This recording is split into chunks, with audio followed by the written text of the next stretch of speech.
we'll go ahead and get started. It's slowed down. We still have some folks coming on. Again, welcome. Good morning and good afternoon, depending on what time zone you're in. And happy Valentine's Day. I warm my hearts for everybody. So anyway, again, thank you for joining us. My name is Jill Stott. I am the Northeast Regional Coordinator for Tennessee Commission on Children and Youth. And I'm very appreciative to Mental Health Association of East Tennessee and Casey Caudell for working with us so that we can bring you the series of February to really focus on mental health. Before we get started, I want to go over just a couple of housekeeping items. Again, please continue to add your name and where you're joining us from in the chat, as well as if you're joining with a group of folks, please make sure you put their name and email so that we can reach back out to them with their certificate. We are recording, so you will receive a link to the recording if you want to go back, or if you'd like to share it with some of your coworkers. We encourage you to do that. Along with that, you will be receiving an email with the link to the recording as well as your certificate. You can receive 1 CEU credit if you are a member of one of the councils. And also we will be sending out the PDF version of the slides that Casey will be presenting today.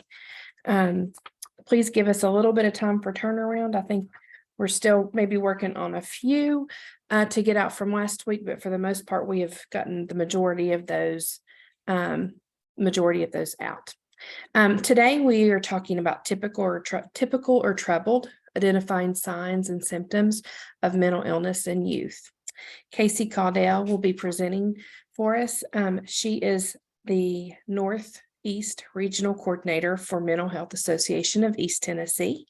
She is responsible for coordination of programs in the 8 counties of Northeast Tennessee. Casey, including Mental Health 101, along with degrees in civic innovation and religion.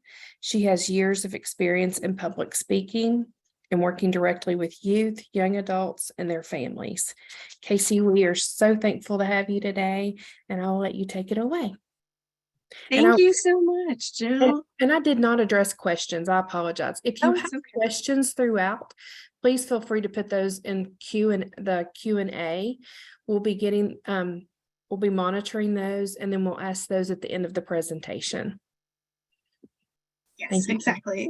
Well, thank you very much, Jill. Just as Jill said, yes, my name is Casey Caudell, and I am the Northeast Regional Coordinator for MHAET. My Southeast counterpart, Sarah Miranda, was supposed to come today and was unable to join us this morning. But that's okay. We're going to just power through. It'll be a fun one this morning. As Jill mentioned, the Mental Health Association, who I work for, we educate, we advocate for, and we serve East Tennessee by supporting mental wellness and recovery with respect and dignity for all. And specifically, while I'm responsible for program development and implementation in our, in the Tri-Cities region, I was going to say in our region, mine and Jill's, right in the Northeast area of Tennessee. Today, I have the opportunity to speak with folks from all across our regions and maybe even a few outside of Tennessee folks. I was seeing some Virginia in the chat when people were telling us where we were all from. But as Jill, mentioned, today's presentation, typical or troubled, we're here just to help you determine the difference between what is that typical adolescent and teen kind of growing pains or development, and what might be signs of a mental health condition. And as Jill mentioned as well, right, as you have questions, please type them into that Q&A box in Zoom, and we'll try to answer as many of those as we can at the very end of the presentation before the hour is up. I will be having a poll, and we'll have some options for people to use that chat as well throughout the presentation. So please try and familiarize yourself with it if you have not. But without further ado, we'll go ahead and get started. So as a disclaimer, before we really dive in, I want folks here with us today to know that, right, we are not here to offer anyone a diagnosis, but rather talk through some of the things that you have noticed in your experiences with the children and youth in your lives, personal or professional. We'll begin by reviewing some basic information about mental health for those of you who could not join our last Lunch and Learn Mental Health and Wellness 101. Then we'll start discussing the differences between what is normal youth development and what could be an early warning sign of a mental illness in youth. And we want you all to leave here today with some tools to help just manage troubling situations and then feel comfortable talking to other adults like a teacher, talking to a parent about your observations. And then finally, we hope to wrap up today by talking about the importance of resiliency. Our objectives for today's learning session, as you can see on the screen, are to differentiate between behaviors that indicate a teen has a mental health problem and those that are characteristic of healthy youth development. We also want to explain how to talk to teens about their thoughts, their feelings, their behaviors, or their mental health, and then provide some mental health resources for those children and our youth in our lives. So let's start out by defining mental health. According to the World Health Organization, a mentally healthy person is someone who strives for a state of well-being in which they realize their own potential, can cope with the normal stresses of life, can work productively and fruitfully, and is then able to make a contribution to their community. So mental health is how we think, how we feel, and act in response to individual, social, or structural stressors. So those stressors can come from internal or external sources. And while typical or troubled, this presentation traditionally describes some common mental health conditions. We won't have time to discuss those in great detail today. We will talk through a few when reviewing statistics of today's youth, though. If you have any questions about a specific mental illness or disorder, we can try to answer those at the end during the Q&A. But I will say too, right, when an individual has a mental illness or a mental health condition or disorder, we'll be using those terms interchangeably throughout the presentation, they have a health condition that affects their thinking, their mood, or behaviors, or a combination of all three. The DSM-5 describes mental disorders as characterized by a clinically significant disturbance in an individual's cognition, emotional regulation, or behavior. The DSM-5 associates distress, disability, or a significantly increased risk of suffering, death, pain, disability, or an important loss of freedom with mental disorders. Mental health conditions affect one's day-to-day living, and so the stressors, whether they be internal or external they are experiencing, will often cause that frequent distress in their life. And a few examples of mental illness include depression, anxiety disorders, bipolar disorder, post-traumatic stress disorder, schizophrenia, eating disorders, substance use disorders, right? The list goes on and on. But a common misconception is that mental illness is just a reaction to a specific event or situation, such as experiencing grief after the loss of a loved one. Mental illness is also sometimes used as an excuse or to blame for socially unacceptable behavior. But then while some of these behaviors can point to mental health conditions, they do not always equal mental illness. Other medical conditions are sometimes thought to be mental health conditions, but they are not. And then some medical conditions like heart disease, for example, can lead to the development of mental disorders like anxiety in this case, but they themselves do not qualify as mental illnesses. Again, if you have any questions, just let us know in that Q&A and we can try to address those at the end.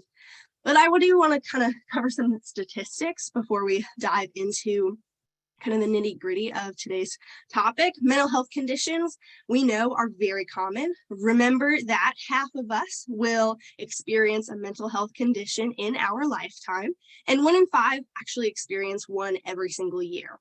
These statistics apply to both adults and our youth. The severity of mental health conditions varies by person, but most fall into mild or moderate expression of symptoms, with about 5% of the population having what's known as serious mental illnesses or serious emotional disturbance. These are behavioral or emotional disorders that result in serious functional impairment that substantially interfere with or limit one or more major life activities. And neither one of them is inherently a bad thing, right? Nor does it mean that that person is a bad person, but it is generally harder to treat SMIs, and someone with an SMI does need more resources and support. The next thing to kind of look at is just the fact that the mental health needs of our young people have been increasing over the years.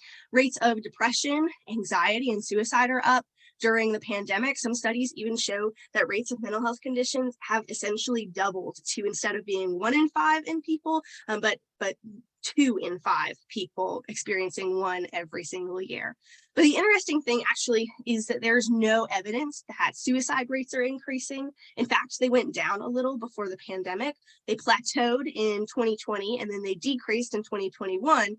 On the other hand, though, rates of drug use and overdoses have soared and continue to remain high. Reports for Tennessee show overdose deaths increasing 48% from 2019 to 2020 and 26% from 2020 to 2021.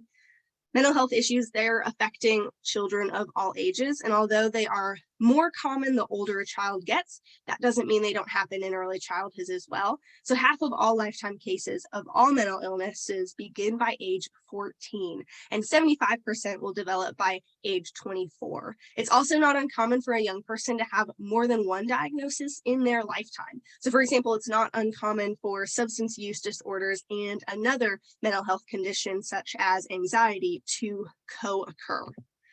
And as we can see here, the average age of onset varies based on the type of diagnosis. So with anxiety disorders, the average age children will begin experiencing symptoms is at age 6.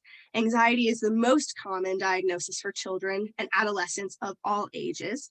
The average age for behavior disorders is 11 years old. Behavior disorders include ADHD, oppositional defiant disorder, and conduct disorder. Mood disorders, which is a term that isn't really used much anymore, such as major depressive disorder and bipolar disorder. The average age is 13 years old. And then finally, for substance use disorders, the average age is 15 years old. This makes sense because we know that the older someone is, generally the more access they have to substances. And then according to youth-reported anonymous data in the state of Tennessee, in an average high school classroom, which is around 30 students, we'd say, give or take, there are 10 to 11 students who meet the clinical symptoms of depression, 5 to 6 students who have contemplated suicide, 4 to 5 students who planned their suicide, and 3 to 4 students who have attempted suicide. Even fewer are reported to have attempted suicide in a way that required medical intervention. And in 2019, which is the last year that the Youth Risk Behavior Survey was done in Tennessee, there were 55 confirmed suicide deaths in youths ages 10 to 19. Most professionals believe this number is actually underreported. So we know that our students are experiencing these things and that some are struggling in silence or without knowing exactly what is going on with themselves. The more that we know, the more we are able to recognize and ultimately make a positive difference in their lives so that we can improve the health of our youth. And when we don't acknowledge the state of mental health in our youth, we are just adding to the number of risk factors that could impact our children's mental health. We must keep working to achieve that definition of mental health, even in those moments where things feel okay. If we don't, we can cause pain, we can cause suffering, and set our youth up for failure. And we are all here today because we care about the kids in our lives and their mental health. Our role in that is to create a stable foundation for them to not just be safe, but to grow, not only the type of caregivers that we are, which depends on our own mental health, but also the type of environment that we're creating for the children in our care. And one of the ways that we can work toward this growth is by remembering that everyone can make a difference. So I want to see who we have with us here today. I'm going to launch a poll. You should be seeing it very quickly, if not now. And I go ahead and choose as many as you feel best describe your role today. I am a parent, a teacher, or maybe you're a case manager or a mental health provider. Go ahead and click that. And if you're something else, right? If there's an option that's not listed here today, go ahead and tell us in the chat. I'd love to see. We've got a couple others filling out. See, I've got about 50% of everybody has answered. Let's see if we can get that number up to at least 75. I'll post the results. So close. Great. I'm seeing lots of answers. Good. All right, I'm going to go ahead and end the poll in 3, 2, 1. Great. All right. So you should be seeing those results now, right? So we've got a lot of parents in the group, a lot of community members too, some case managers. I see some mental health providers, counselors, a few teachers. Awesome. And lots of others. I've been seeing school nurses. I've been seeing coordinated school health. I've been seeing like program administrators and prevention coordinators, lots of folks from CASA. This is great. This is awesome. Thank you all very much for sharing that.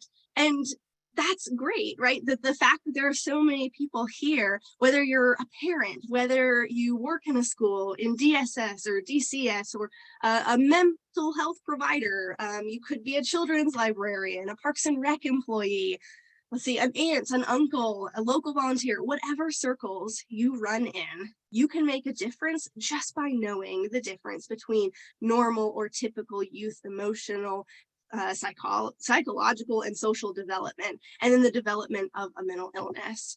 And since we represent so many different sectors, it's vital that all of us be working for the same goal, to spot that difference so that we can provide mentally healthy environments for all our children to grow and develop. Some of you might be familiar with the TED Talk Dr. Rita Pierson gave titled "Every Child Needs a Champion." If not, I highly recommend it. It's pretty short. In her talk, though, she shares the importance of human connection in child development, that every child needs an adult who will advocate for them, build relationships with, and share life's ups and downs. As caregivers in whatever role, we are on the front lines. We are working with children, helping them to make sense of their world. We have the power to influence their mental health journey, their thoughts, their feelings, their behaviors. But we shouldn't have to feel like we're in it alone. I love the idea of addressing youth mental health from all directions. So this would mean, for example, having teachers receive training on how to recognize troubling signs in students, encouraging parents to, or how to, I guess, have those conversations, how best to communicate with their children about their mental health, especially if they're worried about them. And community members, establishing physical and social supports in our cities and counties that will aid in the prevention and intervention of serious mental illnesses. And by doing all of these things, I think that we can better equip adults to be good, trusted adults for young people, and we can encourage young people to open up when they're struggling. And it's not your job to diagnose, right? All we're asking you to do is these 3 things: notice, talk, and act. So as you notice signs, the 3 factors you need to pay attention to are intensity, duration, and domains. So when looking at intensity, do the symptoms come and go, or are they persistent? Are they mild but chronic? Are they so disruptive that your child doesn't want to get out of bed? Are they engaging in self-harm or having suicidal thoughts? If the symptoms are persistent, are chronic, or intense, it could likely be a mental health condition. The second thing to look at is that duration. So does your child's moodiness come on suddenly and then is gone moments later, followed by many, many days of calm and normalcy? That's likely just teen angst. But if the moodiness is more chronic and lasts for longer periods of time without breaks, there's likely something bigger happening. And then lastly, domains, you're asking yourself, are they interfering with school, home, and their social life? Mental health conditions are pervasive and they affect every domain of your child's life. So it won't just be present at home or at school, it will be present in their social life as well. So if you've noticed those signs are frequent, like the student is quiet or withdrawn over multiple days and weeks, maybe you've noticed they're extreme, so like violent outbursts or unusual impulsive behavior, and you've noticed that they're affecting all aspects of that child's life, then have a conversation with the child about your observations. Talk to them. Right. And then finally, act by communicating what you've seen, what you've heard with the youth's village. Right. It takes a village to raise a child. So anybody involved in the care, the growth, and the development of that child. And now we're going to talk briefly about how to recognize when our youth are struggling with their mental health. So remember back to the statistics when I said 50% of people with mental health conditions will begin experiencing symptoms by age 14. So if you have or you're working with a child in middle or high school, it's incredibly likely that if that child has a mental health condition, they've already begun exhibiting symptoms. So some common early warning signs include unusual behavior. This could include being irritable and or agitated, aggressive, depressed, has frequent outbursts, looking for things like new or more intense use of a substance to cope. So this can include caffeine, this can include nicotine and other substances, even those that were prescribed by a doctor. Having an intense fear of becoming obese is also an early warning sign. New or frequent nightmares or other sleep disturbances could be noticeable changes in their school performance, how well they're doing or poor. Self-injury or threatening to harm oneself or others is another warning sign. You may not be able to see the actual self-harming behaviors, but if you notice that razors have gone missing in the home, or that the child is increasingly spending more time alone with their doors closed, or is always covering, certain parts of their body, it may mean that they're self-harming. It could look like a student or a youth acting out sexually, somebody not being able to cope with their stressors, or other physical complaints. And this can include, headaches, migraines, stomach pain, or other physical symptoms without the presence of a physical illness. Symptoms of mental health conditions are not occasional things, but will become more consistent patterns or habits. So if you notice your child exhibiting these signs almost every day for 2 weeks or more, it's time to intervene. And it is worth noting that one of these in isolation may not be as much cause for concern, but the more that are present, the more likely something is going on that requires intervention. So some of these warning signs can also be indicators of a physical health problems as well, or a physical health problem as well, which would require intervention regardless. So it's important to remember that too. So we're looking at the emotional and behavioral warning signs. There are also some of these, I guess I would just say to be on the lookout for, right? So personality or mood changes, like if the child becomes more aggressive, stubborn, hostile, or just prone to outbursts. It also could look like having a negative or hopeless attitude, depression, but remember, this is not the same thing as grief. Behaviorally, they might become more irresponsible or exhibit risky behaviors. They could lose interest in activities that they once enjoyed, meaning they may completely stop doing something or not get as much joy from the activity as they once did. This may even look like regression to behaviors present at a younger age. For example, they may start wetting the bed again or sucking their thumb. Pay attention to their grades as well. So a sudden shift up or down may indicate a change in their mental status. The child may also show difficulty concentrating or focusing. And then avoidance of certain places or people, or just avoidance of people in general. Their social circles may change or disappear altogether. Physical warning signs are things that you can physically observe and relate to your child's physical health. Excessive fatigue, tiredness, loss of energy. This could look like reports of new aches and pains, like we mentioned. But physical complaints related to mental health concerns tend to be a little more vague. Red or glazed eyes, maybe it's a cough that won't go away. Another physical warning sign could be changes in their eating habits, either too much or too little. And with eating, also pay attention to an obsession to eat healthy. Just because someone at face value is getting healthy doesn't mean the reasoning behind it is. Sleep disturbances can include sleeping too much or too little, not being able to fall asleep or stay asleep, or having new or persistent nightmares. And they may also experience changes in their physical appearance. For example, if they stop showering or bathing themselves, or maybe they groom themselves more often. Change in appearance can also include a change in the type of clothing that they wear. So pay attention to what parts of the body that they're always keeping covered, as it could indicate self-harming behaviors such as cutting. So we've gone over in depth what to look for with troubling behavior, but some things that our youth experience are their typical growing pains of youth development. And being a teen is not easy. I'm sure we all remember, with a little cringe, right? And it's normal to experience complex periods of rapid change during each transition from childhood to youthhood to young adulthood, et cetera, et cetera. So some challenges may be easier or harder during these transition periods. The challenges of wanting to fit in or defining one's identity, right? Figuring out who they are now and who do they want to become.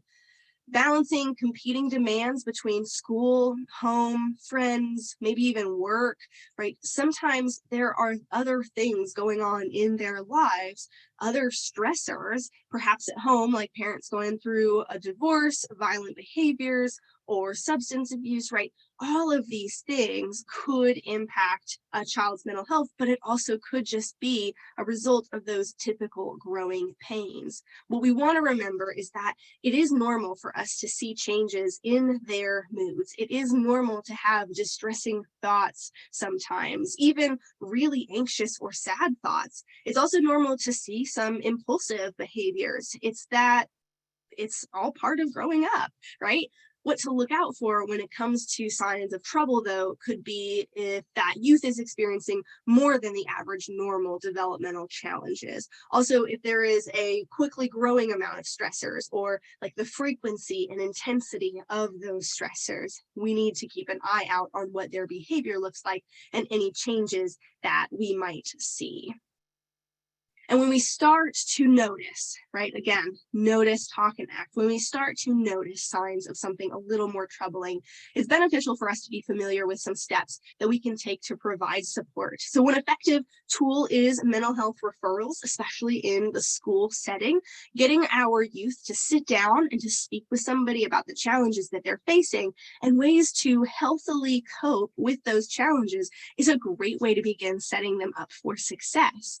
So if you work in a school, or if you are able to reach out to the school counselor or social worker to refer a student in your life that you are concerned about, the process may look like this. You might try talking with the student to get a better idea of what exactly is going on, or begin that initial conversation to build some relationship or connections so that the youth sees you as a trusted adult. Typically, most counselors are available by phone call or email for you to reach out to with the student's information and what it is that's concerning you. Hopefully, the student and counselor will be able to meet relatively soon, and from there, the counselor will help determine if the student needs ongoing meetings or, outside resources. And so looking at this chart, there are two things to note here before moving on. When it comes to behavioral or conduct issues, not all students will be sent to a principal, and many may actually stay with the counselor to talk through what's going on with their behavior. And then lastly, while this may be the process in some schools, we do recognize that there are many occasions where it may not move this smoothly, this quickly, or even at all, depending on the resources that the school has available. Right? This is just kind of that sample process. All right, and while I won't get too detailed when talking about treatment, that's for next week when my colleagues Caitlin and Janae share tips and tricks on navigating the mental health system. It's a little shameless plug there. I do want to comment on the fact that treatment for mental health conditions is very individual. So mental health recovery is not simple or straightforward. Don't expect your child to improve immediately, and please don't give up if there aren't any changes. Treatment is a very individual process, and it's important to use all of the tools that you have at your disposal until you find the one that best fits your situation, right, for your child. So there's no silver bullet, there's no one size fits all quick fix either. The time frame of receiving effective treatment might depend on the severity of the illness or disorder. Remember back when we spoke of SMIs, right? The temperament of the child also plays into effect here as well. So something else Dr. Pearson shares in her TED talk about being a child's champion is that kids won't learn from people that they don't like. If a child is unsure of or is uncomfortable with their condition or the treatment of that condition, and they're not receiving substantial support from their trusted adults in their life, right, then they're going to struggle for longer. Their self-esteem will falter, and they're less likely to prioritize taking care of themselves in the present or in the future. Sometimes therapy is the most effective form of treatment, while other times medication is, and often it's a combination of the two. However, medication is only going to be effective if it is used appropriately and only under the care of a psychiatrist or other physician. And before seeking treatment, it's imperative you normalize what's going on with your child or the child that you're working with. Challenges and adversity are just a natural and normal part of life, and the way that we respond to them in our own lives will directly affect how the youth in our lives respond to the challenges they may face. So be open with your own range of emotions. If they feel like they can relate to you, then they may be more open to talking with you about their own struggles. In a perfect world, right, children would talk to an adult every time that they're experiencing any kind of mental distress. Unfortunately, this may not always happen when they are struggling. This means that sometimes you need to initiate the conversation, you need to initiate the process to get them help. Mental health can be, it can tend to make people uncomfortable, especially when it's in their own lives, right? It's okay. It's okay to be uncomfortable. You worry about saying the right thing, or I'm trying to think, may even worry that what you say could make things worse, right? Don't keep those fears from letting you start that conversation, though. Just talking about it can have a great impact on a child's mental health. Sometimes they just need to know that they're seen. They need to know that what they're dealing with is not being ignored or overlooked, that their health and their well-being is being taken seriously. The conversation may feel uncomfortable for you as well as your child. And even though talking about mental health has become much more mainstream than it was 20 years ago, it can still be hard for adults and children to have these serious conversations. But having conversations about mental health will ultimately create that more welcoming environment for a child who is struggling. The most important thing is starting that conversation. But what we do, or I should say, but we do want to try to choose the right words as well, right? So choosing the wrong words can leave your child feeling stigmatized or shut down. Unfortunately, it's impossible to know the right words to say in every situation. And I'll share in a bit some suggestions on language to avoid. But even if you're worried, you may not have the right words, you can still approach the conversation with the right mindset. So always start from a non-judgmental and caring place, and realize that even though you were the child's age once, you don't know what their experiences have been. So don't make any assumptions about how they're feeling. Try to keep a hopeful perspective that things will get better for that child, even if they don't have the same hope. As long as you're still holding that hope, you'll keep pushing forward to help them. So start with the little things to set the conversation up for success. Make sure you're not preoccupied with something else or you're not multitasking. Make sure the child is getting all of your attention 100%. So keep eye contact and make sure you're really listening to what your child is saying, not only their words, but their body language too. Remember to ask open-ended questions that require more than just a yes or a no answer. Otherwise, they may stay shut off by saying the minimal amount to get out of the conversation altogether. Start by telling your child that you've noticed some differences in their behavior, that you care about them and you're concerned. Don't label the process and bring up anxiety, depression, or another mental health condition. This may leave that child feeling labeled and confrontational. A good conversation starter is saying something like, hey, I've noticed X, Y, and Z. What's going on? And as long as we approach that conversation with good intention, really listen to our youth and be persistent, we'll be setting ourselves up for success. Knowing exactly what to say can be hard. And since the language we use is so important, I do want to take a look at some of the words and phrases you'll want to avoid when having conversations about mental health with youth. Typically, young people experiencing mental illness or poor mental health feel like they're in a place where they're alone, doing something wrong or in pain, but can't figure out why. And it may not be true, but that's how it feels to them. Language is important, and language that's punishing or patronizing can reinforce this message. So some examples of phrases that are punishing or patronizing include, you're so smart. How did you let this happen to you? Or what did you do to get depressed? Or something even as simple as saying, I understand, or I get it, I was depressed one time. This phrase can actually come off as patronizing because unless you've gone through a period of clinical depression, you cannot honestly say you understand how someone feels. And even then, people experience depression in a variety of ways. So you may not have felt the way that that child is currently feeling. So a better thing to say might instead be, even though I've been depressed or even though I've had anxiety before, it doesn't mean that I felt the same way you do. I promise that I'll listen and we'll work through this together. So other things that you wouldn't necessarily want to say are calm down, right? Or you finally got out of bed. Instead, say something like, hey, it's nice to see you woke up early today. Would you like to get some breakfast? Also being called dramatic or just that they're doing it for attention can add fuel to the fire and make them feel even more cut off from seeking help and opening up.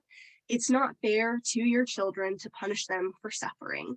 It's also important that we don't push our beliefs or assumptions onto that child when we try to rationalize what the child is going through and tell them why they shouldn't feel that way or that things aren't that bad. We can invalidate their feelings, and this can increase their troubling feelings because it is being reinforced that what they're doing is wrong and the idea that something is wrong with me, right? And it can also make them feel alone or ignored altogether, especially if they open up and feel that you aren't listening to what they're saying.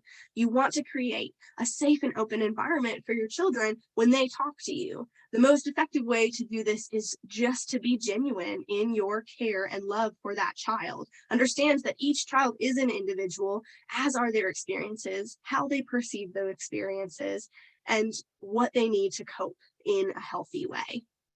In all facets of life, it's important just to remember these three things: to notice, to talk, and to act. And you can do so by promoting resilience. Challenges and adversity, as we've said, right, are natural and normal parts of life. And the way that you respond to them in your own life will directly affect how the children in your life respond to challenges that they may face. So you want to be open with your own grief, your own frustration, and let these youth know that you also experience a range of emotions. If they feel like they can relate to you, then they may be more open to talking with you about those things that are going on in their lives, about their struggles. Recovery from a mental health condition is not one and done. It is an ongoing process. So don't pressure your child to be normal, right? Rather, learn to accept and appreciate this new normal. Because even though mental health conditions can be debilitating, they don't have to be. and how you react to and support your child can make a huge difference in their long-term success.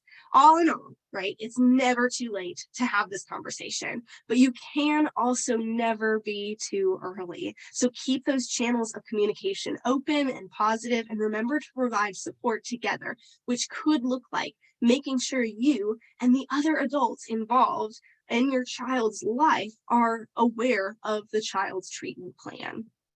Listed here are several other resources, some from the APA, the American Psychiatric Association, others as well. I do want to thank you all for being here today and for your willingness to advocate for the children in your lives. Next week, our colleagues, Caitlin Ensley and Jeanne Cummings will be sharing, as I mentioned earlier, how to navigate the mental health system. It's a pretty useful topic following today's presentation, I'd say. And the following week, Jeanne will join us again to talk through strategies for improving workplace culture and mental health. Both presentations will offer additional resources as well. I think we might even be able to put the registration links for those in the chat if you haven't yet signed up for them. And at this time, I'll take a few questions from the Q&A if there are any, and the chat. If there are questions that we don't get to, please feel free to email me at the email on the screen. It's casey@mhaet.com. But I'd also love for you all to fill out that survey, that evaluation, just kind of tell us, what you learned, what you liked, what you didn't like. Scan the QR code on the screen or go to the link that is also on the screen. I believe Jill has posted it in the chat, and fill out just a really short, I think it only takes like 5 minutes maximum, a really short evaluation of today's training. I'll leave that on the screen for a little bit longer, but if not, that's all I've got for you. Jill? Any questions in the chat? Thank you, Casey. Yes, right now we have one. I'm sure they'll start popping up. But are parents ever involved in the process with teacher/counselor / school? Great question. Yes. So parents, I really would love for parents to be involved in that process, because as I mentioned, right, it does take a village, and to make sure that your child is getting the care that they need. I would love to see, more parent involvement with the teacher, counselor, with the school, making sure everybody is aware of that child's treatment plan, making sure that everybody is aware of what's going on with that child in all of the areas of their life, right? So their social life, their home life, their school life, etc. Now, I will say, and I'm not going to go into too much detail about it because I know Caitlin and Jeanne are going to talk a little bit about it next week, but confidentiality is key when having these conversations. So it is important to remember that, right, if a child is sharing something with their counselor, like at school, and they don't want their parents to know, right, unless I believe it's unless that they're threatening to harm themselves or someone else, of course, like the counselor won't share that information all the time with the parents. But like I said, I don't want to get too ahead of myself. Caitlin and Jeanne will get into that more next week at next week's Lunch and Learn. I hope I answered that question though. Thank you, Casey. What do you suggest if parents deny there's an issue? Oh, that's a good question. Oh, that's a very good question. Yeah, so if parents are, yes, denying or are hesitant, I would say, even to understand that there is a problem. Sometimes, I don't know, sometimes your child won't want to open up to you, right? And that's okay. If you can see that your child is struggling, but you're not really sure what's going on, and you're denying, there is no mental health condition, right? I would always recommend to still keep those, I guess the channels, that's the word I'm looking for, the channels open, right? You want to make sure that folks are able to have these conversations with youth, whether it's a parent refusing to see the issue or somebody else in their life, right? I do think it's really important to recognize those signs and symptoms, and I want to make sure that parents are I don't know how to word this other than just saying like they are noticing, as we mentioned, right? They are noticing all of those signs. And if the signs, if the symptoms are persistent, if they're lasting longer, right, than 2 weeks, then I would really stress, talking to those parents and encouraging them to talk to other folks about that child, the symptoms that you are noticing in particular. Caitlin or Janae, I know you all are on here. Do you have anything to add to that if you want? I mean, I think at the end of the day, you can't get someone to see something they don't want to see. And until the age of 16 in the state of Tennessee, parents get to make all medical and mental health related decisions for their children. So I think once you've said your piece and tried to make it plain to the parents that this is the issue, you need to take it seriously, and they're still sort of in denial, I think the focus should then become doing everything you can when you're with that child to wrap them with the support they need while you're with them. And at the end of the day, not getting behavioral health care for a child that needs it could be considered by many as a form of neglect, so could qualify for a DCS report. Whether or not they'll investigate, that'll be up to them, but it can at least be added to a file and someone will be made aware of it at the end of the day. So you just have to be happy, kind of just doing everything you can and being happy with that. The system isn't perfect, so we do what we can within that system. Thank you, Caitlin. Yes, I would agree with everything she said. And kind of on the flip side of that, so maybe like you see that your child is struggling, but they refuse to think that there's a problem, that they deny that there's an issue, right? That can be a difficult conversation to have as well, a difficult concept even just to grasp. And so if your child is struggling, they won't cooperate with you, then finding, another adult in their life that they also trust, talk to that adult. As caregivers, right, our role is to notice, our role is to talk and then act. And so tell the other trusted adults in that child support network, what you've noticed, talk to them about it. Have that similar conversation, talk to them about having that similar conversation with that child, find new ways to act on it. And then additionally, you can always try reframing the problem or the issue, right, to that child, to that adult, right, whomever, in that new way. So instead of viewing mental health as a problem or as an issue, explain to them that struggling with one's mental health is normal and 100% okay, that everyone struggles at some point in their life. It's not a bad thing, right? As a child never wants to hear that something is wrong with them. As adults, we never want to hear that something is wrong with our kids, right?